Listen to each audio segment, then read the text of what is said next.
Hello and welcome to week 10's online class of the course of Law of the Sea. I am Muhammad Tahmidul Islam, lecturer, Department of Law, World University of Bangladesh, and I welcome you in our online class.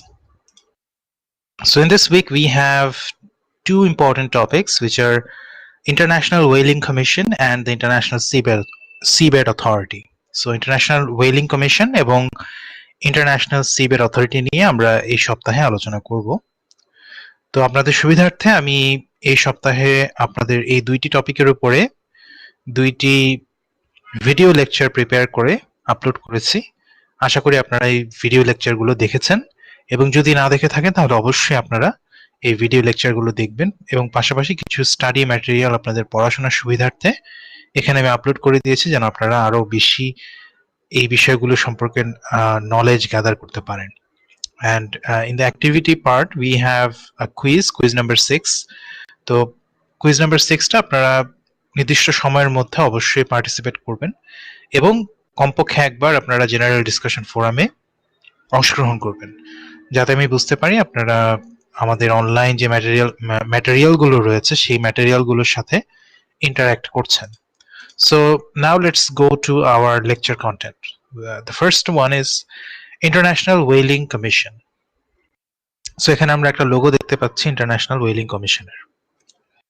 The International Whaling Commission, or IWC, is the global body charged with the conservation of whales and the management of whaling. So আমরা জানি সমুদ্রের তিমি মাছ একটা বিশাল প্রাকৃতিক সম্পদ, এবং এই তিমি মাছের সংখ্যা কিন্তু প্রতিনিয়ত কমছে। তো এই ক্ষেত্রে তিমি মাছগুলোকে সংরক্ষণ করা, তারা যেন নিশ্চিহ্ন না হয়ে যায় এই বিষয়টা নিশ্চিতকরণ, এবং তিমি মাছ যে বিভিন্ন দেশ শিকার করে থাকে, তো এই শিকার কার্যটাকে নিয়ন্ত্রণ করা। কারণ আমরা সম্পূর্ণরূপে বন্ধ করতে পারবো না, কিন্তু অন্ততপক্ষে আমরা এটাকে নিয়ন্ত্রণ করতে পারবো। তো নিয়ন্ত্রণ করাটাই এই প্রতিষ্ঠানের মূল লক্ষ্য। The IWC currently has 88 member governments from countries all over the world. তো সারা বিশ্ব থেকেই 88টি রাষ্ট্র এখন পর্যন্ত এই সংগঠনের সদস্য, IWC এর সদস্য। The Commission's role has expanded since its establishment in 1946. তো 1946 সালে এই প্রতিষ্ঠানটি সৃষ্টি হওয়ার পর থেকে তার কার্যক্রম কিন্তু দিন দিন বৃদ্ধি পাচ্ছে, এবং আমরা এখানে দেখতে পাচ্ছি the member countries or 88 member countries. এখানে যে ব্লু কালার গুলো রয়েছে সেগুলো হচ্ছে কারেন্ট মেম্বার, আর লাইট ব্লু কালার যে কান্ট্রিজ গুলো রয়েছে সেগুলো হচ্ছে ফর্মার মেম্বার, মানে আগে তারা মেম্বার ছিল। ফর এক্সাম্পল কানাডাও ফর্মার মেম্বার। কানাডা একসময় এই সংগঠনের সদস্য ছিল, কিন্তু বর্তমানে আর এই সংগঠনের সদস্য হিসেবে নেই। এবং আমরা দেখছি আফ্রিকা এবং মিডল ইস্টের যে কান্ট্রিগুলো রয়েছে তারা এটা সদস্য নয়। পাশাপাশি আমরা সাউথ ইস্ট এশিয়ান কান্ট্রিগুলোকেও দেখছি, এমনকি সাউথ এশিয়ার বাংলাদেশ পর্যন্ত এই সংগঠনের সদস্য নয়। So in addition to regulating of whales, today's IWC works to address a wide range of conservation issues, including bycatch and entanglement, ocean noise, pollution and debris, collision between whales and ships, and sustainable whale watching. তো whale এর জন্ম সংক্রান্ত যেই নিয়ম কানুনগুলো রয়েছে সেই আইনগুলো control করা ছাড়াও এই সংগঠনের কাজের মধ্যে অন্তর্গত হচ্ছে ওশানে যেই নয়েজ পলিউশন হয় জাহাজের মাধ্যমে, কিংবা ওশানে আমরা যখন অয়েল রিগ স্থাপন করি তার মাধ্যমে, এবং ওশানে যে আমরা ইকোনমিক অ্যাক্টিভিটি গুলো করছি, যে সায়েন্টিফিক রিসার্চ গুলো করছি, সেগুলোর কারণেও ওশানে নয়েজ হয়। তো এই নয়েজ পলিউশন, বিভিন্ন অন্যান্য ধরনের যে পলিউশন গুলো রয়েছে, এমনকি আর সমুদ্রে অন্য কোনো মাছ ধরার সময় দেখা যায় যে অনেক সময় তিমি মাছের যে ছোট মাছ যেগুলো রয়েছে, মানে বাচ্চা, তারাও কিন্তু বিশাল বিশাল সমুদ্রের জালে আটকা পড়ে যায়। তো তাদেরকে অনেক সময় হত্যা করা হয়, কিংবা তাদেরকে মানে তারা সেখানেই ওই জালে আটকা পড়ে মারা যায়। তো সেই বিষয়গুলো সংক্রান্ত রুলস রেগুলেশনস কিন্তু আইডব্লিউসি তৈরি করে থাকে। The main objective of the International Whaling Commission is to establish a system of international regulations to ensure proper and effective conservation and management of whale stock. তো প্রধান অবজেক্টিভ বা প্রধান লক্ষ্যটাই হচ্ছে যে whale stock রয়েছে, মানে সমুদ্রে যেই তিমি মাছের সংখ্যা রয়েছে এই সংখ্যাটাকে নিয়ন্ত্রণ করা, এই সংখ্যাটাকে বৃদ্ধি করা, এবং সংখ্যাটা যেন কোনোভাবেই না কমে এ ব্যাপারে নিশ্চয়তা প্রদান করা। So these regulations must be such as are necessary to carry out the objective and purpose of the convention and to provide for the conservation, development and optimum utilization of whale resources, must be based on scientific findings and must take into consideration the interest of the consumer of a whale product and the whaling industry. So এখানে international wailing কমিশনের একটা balance maintain করতে হয়। ব্যালেন্সটা হচ্ছে যে একদিকে তাকে ওয়েল যে রিসোর্স রয়েছে এই রিসোর্স যেন টিকে থাকে সেদিকে নজর রাখতে হয়, অপরদিকে আবার এই রিসোর্সটাকে ব্যবহার করে যারা জীবিকা নির্বাহ করে, তিমি মাছ ধরে এবং তিমি মাছ হতে যে তেল উৎপাদন হয় সেগুলো ব্যবহার করে যারা তাদের জীবনযাপন করে থাকে, তো তাদের ইন্টারেস্টটাও কিন্তু আইডব্লিউসি এর মাথায় রাখতে হয়। কারণ হচ্ছে যদি আমরা কোনো একটা রিসোর্স সংগ্রহ করা একেবারে বন্ধ করে দেই, সেটা এই রিসোর্সের উপরে যারা নির্ভরশীল জনগোষ্ঠী রয়েছে তারা কিন্তু ক্ষতিগ্রস্ত হবে। সুতরাং সবার দিক নজর রেখেই কিন্তু রুলস রেগুলেশনস তৈরি করতে হবে। The International Convention for the Regulation of Whaling also applies to factory ships, land stations, and whale catchers under the jurisdiction of the contracting governments, and to all waters in which whaling is prosecuted by such factory ships, land station, and whale catcher.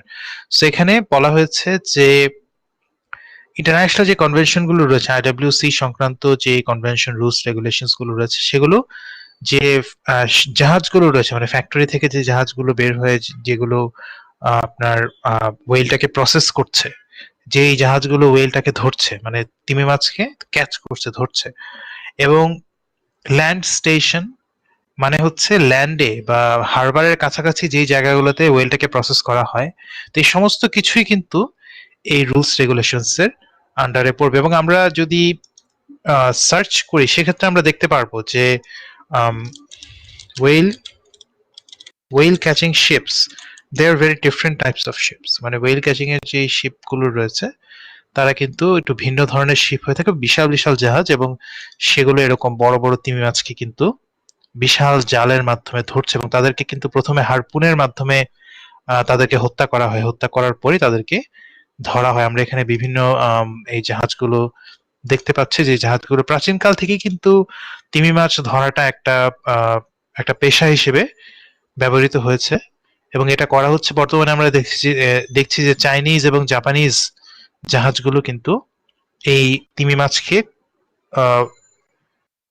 ব্যাপক পরিমাণে কিন্তু শিকার করে থাকে, এবং এত পরিমাণেই তারা শিকার করে যে সেক্ষেত্রে দেখা যায় যে তিমি মাছের সংখ্যা পৃথিবীতে দিন দিন কিন্তু কমছে। এটা হচ্ছে বিষয়, কারণ সেখানে তিমি মাছটা হচ্ছে তাদের খাদ্যের একটা অন্যতম সোর্স, এবং পাশাপাশি তারা তিমি মাছের তেল থেকে আপনার বিভিন্ন দ্রব্য সামগ্রীও কিন্তু প্রস্তুত করে থাকে যেটা তারা ব্যবহার করে। তো এই কারণেই তিমি মাছটা তারা শিকার করে থাকে, এবং শিকার করার মাধ্যমে দেখা যাচ্ছে যে তিমি মাছটা যদি আমরা আনসাস্টেনেবল ওয়েতে শিকার করি সেক্ষেত্রে এই তিমি মাছের সংখ্যা কিন্তু দিন দিন কমতে থাকে, যা আমাদের জন্য অবশ্যই ক্ষতিকর। কারণ তিমি মাছ সমুদ্রের একটা অন্যতম রিসোর্স, এবং সমুদ্রের যে প্রাকৃতিক ভারসাম্য আছে বিভিন্ন প্রাণীর মধ্যে যে ভারসাম্যটা, এই ভারসাম্যটা বজায় রাখার ক্ষেত্রে একটা গুরুত্বপূর্ণ ভূমিকা পালন করে থাকে। সুতরাং তিমি মাছকে সংরক্ষণ করার জন্যই এই প্রতিষ্ঠানটি তৈরি করা হয়েছে। So International Convention for the Regulation of Whaling or ICRW, তো এই প্রতিষ্ঠানে কিন্তু একটা কনভেনশন এস্টাবলিশ করেছে। ওয়েল অ্যাকচুয়ালি এই কনভেনশনের আন্ডারেই প্রতিষ্ঠান, সো দুটি আসলে অঙ্গাঙ্গিকভাবে জড়িত একটার সাথে অপরটি। So with species of the great whales being hunted close to extinction, various nations met throughout the 1930s attempting to bring order to the industry. তো 1930 সাল এর আগে থেকেই মানুষ বুঝতে পেরেছে যে আমরা কিন্তু শিকার করার মাধ্যমে তিমি মাছের যে বিভিন্ন প্রজাতিগুলো রয়েছে প্রজাতিগুলোকে নিঃশেষ করে দিচ্ছি। বর্তমানে কিন্তু খুব বেশি প্রজাতির তিমি মাছ এখন আর নেই, অল্প কিছু তিমি মাছই রয়েছে পৃথিবীতে। So finally in the 1948 the International Convention for the Regulation of Whaling or ICRW came into force, মানে 1948 সালেই কিন্তু এই কনভেনশনটা গ্রহণ করা হয়েছে। The preamble states that recognizing the interest of the nation of the world in safeguarding for future generations the great natural resources represented by the whale stocks, having decided to conclude a convention to provide for the proper conservation of whale stocks and thus make possible the orderly development of the whaling industry. So, এই কনভেনশনের preamble কিন্তু একটা balanced approach নিয়েছে। প্রথমে এটা বলছে যে আমাদের এই ভবিষ্যৎ প্রজন্মের জন্য যে তিমি মাছের যে ন্যাচারাল রিসোর্সটা আছে এটাকে সংরক্ষণ করতে হবে, মানে আমাদের ভবিষ্যৎ প্রজন্মও যেন তিমি মাছ দেখতে পারে এবং তিমি মাছটাকে তারাও যেন শিকার করে ব্যবহার করতে পারে। তার জন্য আমাদের এমন এমন স্টেপ নিতে হবে, এমন আইন কানুন তৈরি করতে হবে যার ফলে আমরা সেটাকে রক্ষা করতে পারি। পাশাপাশি ওয়েলিং ইন্ডাস্ট্রি একটা ডেভেলপড ইন্ডাস্ট্রি, এই ইন্ডাস্ট্রিটাকে আরো যেন ডেভেলপ করা যায়, এটাকে যেন আরো সাস্টেইনেবল করা যায়, তার জন্য আমাদেরকে কাজ করতে হবে। সুতরাং এই কনভেনশনটা কিন্তু একটা ব্যালেন্সড অ্যাপ্রোচ গ্রহণ করেছে। So IWC is the decision-making body of ICRWs. International Whaling Commission, or IWC, was established as its decision-making body originally with 15 member states. তো প্রথমে যখন IWC ইন্টারন্যাশনাল ওয়েলিং কমিশন প্রতিষ্ঠা করা হলো, তখন ইনিশিয়ালি তার মেম্বার সংখ্যা কিন্তু ছিল মাত্র 15 জন, মানে 15টা দেশ। The IWC meets annually and adopts regulations on catch limits, whaling methods and protected areas on the basis of 3/4 majority vote. So IWC এর মেম্বার স্টেটের প্রতিনিধিগণ প্রতি বছরই কিন্তু তারা একসাথে মিটিং এ বসেন এবং মিটিং এর মাধ্যমে ডিসাইড করেন যে কোন কোন জায়গাগুলো প্রোটেক্টেড জোন হবে, যেখানে যেখানে কোনো রকম শিকার করা যাবে না, কিভাবে আমরা শিকারটা করব এবং শিকার করার রুলস রেগুলেশনস কি হবে, এই সমস্ত বিষয় নিয়ে তারা সিদ্ধান্ত গ্রহণ করে অন দ্য বেসিস অফ 3/4, মানে হচ্ছে 4/3 সদস্য যদি কোনো বিষয়ে ভোট প্রদান করে তাহলে সেটা সেই প্রতিষ্ঠানে পাশ হয়ে যায় এবং সেটা মেম্বার কান্ট্রিগুলো মানতে বাধ্য থাকে। In recent years, the IWC, recognizing the new threats to whales, has moved towards a broader conservation agenda which includes incidental catches in fishing gear and concerns related to global environmental change. So, এই recent বছরগুলোতে IWC এটাও recognise করছে যে তিমি মাছ ধরার যে শিল্পটা, এটাই যে তিমি মাছের জন্য একমাত্র ক্ষতিকর দিক তা কিন্তু না। পরিবেশের যে পরিবর্তন হচ্ছে, আমরা যে অন্যান্য ধরনের পলিউশনের মাধ্যমে, প্লাস্টিক পলিউশন, তারপর হচ্ছে বিভিন্ন ধরনের ইন্ডাস্ট্রিয়াল ওয়েস্ট পলিউশন, তারপরে অয়েল পলিউশন, তো এই পলিউশনের মাধ্যমে আমরা যে তিমি মাছের ক্ষতি করছি, এটাও একটা বড় source of diminishing the well stock. যে ওয়েল স্টক গুলো ডিমিনিশড হচ্ছে, এগুলোও কিন্তু বড় কারণ। এগুলোর দিকেও কিন্তু এই আইডব্লিউসি এখন আস্তে আস্তে আরো তাদের ফোকাসটা নিয়ে নিচ্ছে। Whale hunting by indigenous people, called aboriginal subsistence whaling, is subject to different IWC controls than those on commercial whaling. So আমরা জানি এস্কিমোরা যারা নর্থ পোল এরিয়াতে যারা থাকে, এস্কিমোরা কিন্তু বহু বছর আগে থেকে, মানে তারা ঐতিহাসিকভাবেই তিমি মাছ শিকার করে থাকে। তো সেই ক্ষেত্রে আমরা তাদেরকে যদি আমরা না করি যে না তোমরা তিমি মাছ শিকার করতে পারবে না, তোমরা সিল মাছ শিকার করতে পারবে না, তো সেক্ষেত্রে কিন্তু তাদের যে জীবনধারা, তাদের যে জীবন এবং সংস্কৃতি, এটার সাথে এটা সাংঘর্ষিক হয়। তো সেক্ষেত্রে তাদের জন্য একটা ডিফারেন্ট রুলস রয়েছে, তাদের জন্য অ্যাপ্রোচটা ডিফারেন্ট। কারণ হচ্ছে তারা এমন ভাবে শিকার করে না যেটা ওয়েল স্টকের ক্ষতি করে, কারণ তারা শিকার করছে হচ্ছে আপনার ছোট ছোট জাহাজ দিয়ে, এবং তারা কিন্তু মডার্ন যে বড় বড় জাহাজগুলো রয়েছে, ইন্ডাস্ট্রিয়াল শিপিং, যেগুলো কিনা অনেক বেশি পরিমাণে তিমি মাছ খুব অল্প সময়ের মধ্যে শিকার করতে পারে, সেরকম না। তারা অল্প কিছু লোকজন ছোট নৌকার মাধ্যমে শিকার করে এবং সেই শিকারটাকে এনে তারা বহুদিন ব্যবহার করে। তো সেক্ষেত্রে দেখা যায় ওয়েল স্টকের উপর সেটার নেগেটিভ ইম্প্যাক্টটা কিন্তু পড়ে না। কিন্তু যদি আমরা আধুনিক রাষ্ট্রের দিকে তাকাই, যেমন জাপান, চায়না, তাদের যে জাহাজগুলো রয়েছে, বিশাল বিশাল জাহাজ, এক একটা জাহাজের ভিতরে অনেকগুলো তিমি মাছ তারা শিকার করে, কিছুক্ষণের মধ্যে, কয়েক ঘন্টার মধ্যে তারা এক একটা করে তিমি মাছ শিকার করতে পারে। তো সেই জন্য তাদের ইম্প্যাক্ট আর সেই অ্যাবরিজিনাল পিপলের ইম্প্যাক্ট তো সমান না। সুতরাং অ্যাবরিজিনাল পিপলের জন্য ডিফারেন্ট রুলস রেগুলেশনস আইডব্লিউসি কিন্তু এস্টাবলিশ করেছে। আচ্ছা, so this is the lecture on IWC, or International Whaling Commission, which is the organization tasked with preserving the whale stock of the world or protecting the whales of the world. মানে পৃথিবীর যেই তিমি মাছ রয়েছে, তিমি মাছগুলোকে protect করার জন্যই কিন্তু এই ইন্টারন্যাশনাল ওয়েলিং কমিশনটাকে গঠন করা হয়েছে, যার বর্তমান সদস্য সংখ্যা ৮৮। বর্তমানে বাংলাদেশ এই সংগঠনের সদস্য হিসেবে নেই, কিন্তু অদূর ভবিষ্যতে বাংলাদেশ এই সংগঠনের সদস্য হতে পারে। So now let's go to our second topic of the lecture, International Seabed Authority. So এটাও একটা সংগঠন. The International Seabed Authority, or ISA, is an international organization established in 1994 to regulate mining and related activities in the international seabed beyond national jurisdiction, an area that includes most of the world's oceans. The International Seabed Authority এমন একটি সংগঠন যা 1994 সালে গঠন করা হয়েছে এবং যার দায়িত্ব হচ্ছে সমুদ্র অঞ্চলে, যেটা কিনা কোনো দেশের অধিকারে নেই, সেই অঞ্চলটার মধ্যে মাইনিং এবং অন্যান্য রিসার্চ অ্যাক্টিভিটি যা রয়েছে কিনা সেগুলোকে নিয়ন্ত্রণ করা. The ISA came into existence upon the entry into force of the 1982 United Nations Convention on the Law of the Sea, which codified international law regarding territorial waters, sea lanes and ocean resources. তো এটা কিন্তু, এই সংগঠনটা কিন্তু গঠন করা হয়েছে United Nations Convention on the law of the sea এর পরেই. সো সেই ক্ষেত্রে ইউএন ক্লজের পরবর্তীতেই কিন্তু এই সংগঠনের সৃষ্টি, যা কিনা ইউএন ক্লজটাও মানতে বাধ্য. And the ISA is headquartered in Kingston, Jamaica. জামাইকার কিংস্টনে এই সংগঠনের হেডকোয়ার্টার রয়েছে, and made up of 167 member states and the European Union. The International Seabed Authority is mandated under the UN Convention on the Law of the Sea to organize, regulate and control all mineral-related activities in the international seabed area for the benefit of mankind as a whole.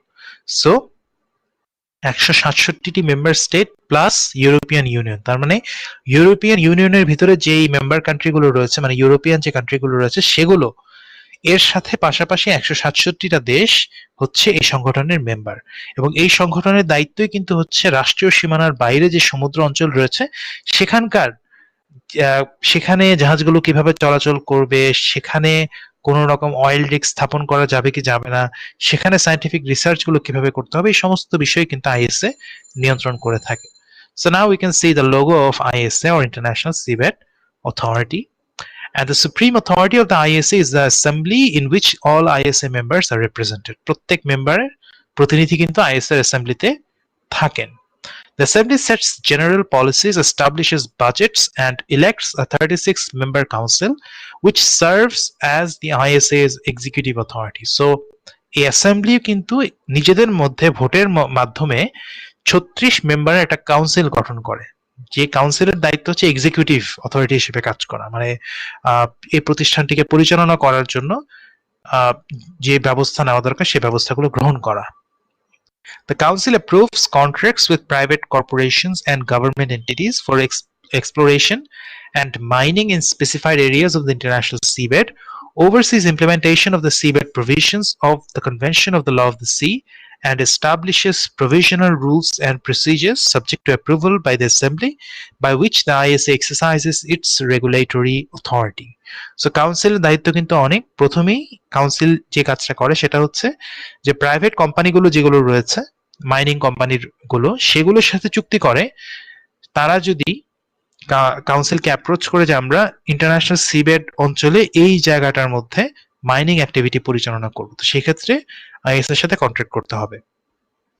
পাশাপাশি গভর্নমেন্টও যদি চায়, গভর্নমেন্টকেও contract করতে হবে, কন্ট্রাক্টের মাধ্যমেই ওই mining অ্যাক্টিভিটিটা পরিচালনা করতে হবে, কারণ সেটা তো তার নিজের দেশের সীমানার মধ্যে পড়ছে না. তার যদি এক্সক্লুসিভ ইকোনমিক জোন পর্যন্ত বা 200 nautical Miles from the base line, এই জোনের মধ্যে যদি সে মাইনিং অ্যাক্টিভিটি পরিচালনা করতে চায়, তাহলে আইএস এর অনুমতি নেওয়ার প্রয়োজন পড়ে না. কিন্তু 200 নটিক্যাল মাইলস এর পরে, যেটা হাই সিজ, সেখানে যদি তাকে মাইনিং করতে হয়, অবশ্যই আইএস এর সাথে কন্ট্রাক্টের মাধ্যমে আইএস এর অনুমতি গ্রহণ করেই করতে হবে.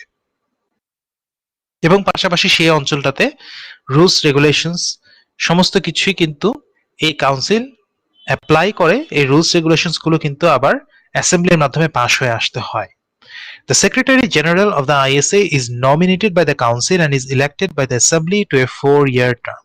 So Council Secretary General কে নমিনেট করে এবং ইলেকশনটা হয় হচ্ছে অ্যাসেম্বলিতে, এবং অ্যাসেম্বলিতে ইলেকশনের পর সেক্রেটারি জেনারেল 4 বছরের জন্য এই সংগঠনের হেড হিসেবে দায়িত্ব পালন করে থাকেন. The ISA's annual plenary sessions, which usually last 2 weeks, are held in Kingston. মানে প্ল্যানিং সেশন যেটা আর কি, প্রতি বছরে তারা যে মিটিং করে থাকে সেটা সাধারণত 2 সপ্তাহ পর্যন্ত চলে এবং সেটা তাদের হেডকোয়ার্টারে হয়ে থাকে. In 2006, the ISA established the Endowment Fund to support collaborative marine scientific research on the international seabed area, to assist and encourage scientists from developing countries to contribute to world marine studies. 2006 সালে কি করেছে এই প্রতিষ্ঠান? একটা fund create করেছে যাতে developing যে দেশগুলো রয়েছে সেই দেশগুলোর সায়েন্টিস্টরা যেন এগিয়ে আসে, মানে তাদেরকে ফান্ড এবং তাদেরকে ট্রেনিং প্রদানের মাধ্যমে তাদেরকে উৎসাহিত করা যেন তারাও এই ডিপ সি জোনে scientific research করে. In 2008, additional efforts were made to recruit new members to improve multinational cooperation and to raise fund. 2008-এও তারা নতুন নতুন এফোর্ট গ্রহণ করেছে যেন অন্যান্য দেশও এই সংগঠনের সাথে যুক্ত হয় এবং এই সংগঠনের সাথে এক হয়ে কাজ করে. So now let's talk about Bangladesh in ISA. ISA তে বাংলাদেশের ভূমিকাটা কি? So Bangladesh has been actively participating in ISA as a member state as well as a member of the council. Bangladesh has been a council member for consecutive 3 4-year terms, 2009 to 12, 13 to 16 and 2017 to 2020. So 2020 সাল পর্যন্ত টানা বাংলাদেশ কিন্তু কি করেছে? ISA এর council member হিসেবে ছিল. Not only assembly but also council member.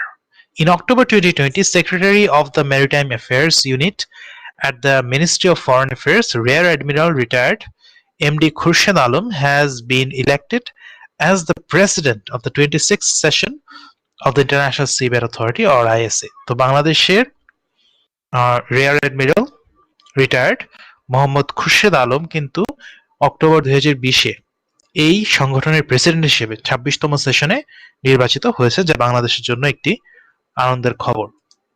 Okay, so Bangladesh আমরা দেখতে পাচ্ছি যে এই ইন্টারন্যাশনাল সিবেড অথরিটি এই সংগঠনের সাথে ওতপ্রোতভাবে জড়িত এবং এই সংগঠনে একটি অ্যাক্টিভ মেম্বার হিসেবে কিন্তু কাজ করছে এবং ইন ফিউচার আমরা দেখব যে এই সংগঠনের গুরুত্ব কিন্তু আরো বাড়বে, কারণ 200 নটিক্যাল মাইল পর্যন্তই দেশগুলো সীমিত থাকবে না. তাদের এখান থেকে এই অঞ্চলগুলো থেকে যখন ন্যাচারাল রিসোর্স সংগ্রহ করা শেষ হয়ে যাবে তখন তারা আরো বাইরের দিকে যেতে চাবে, তখনই কিন্তু আইএস এর গুরুত্বটা বেড়ে যাবে. সুতরাং in future this organization is going to have a much more impact in the world stage.